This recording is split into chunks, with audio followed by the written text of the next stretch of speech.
আজকে আমরা শ্যামবাজারে এসেছি এই অবস্থান বিক্ষোভে তিলোত্তমার সঠিক বিচার যাতে পায়। এখানে যারা অবস্থানরত যারা আছে, যারা সাধারণ মানুষ যারা আছে, তাদের জন্য আজকে আমরা সবাই মিলে বাড়িতে রান্না করা খাবার দাবার নিয়ে এসেছি।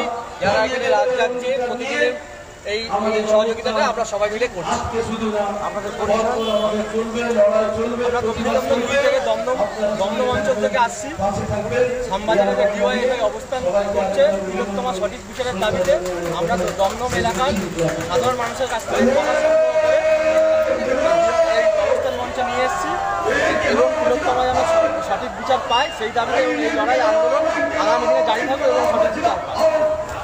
সবাইকে দেওয়া হোক এই খাবার। আমরা আছি, আমরা প্রত্যেকটা সময় ওদের সাথে আছি, সবার সাথে আছি, আমরা আছি, সবসময় আছি।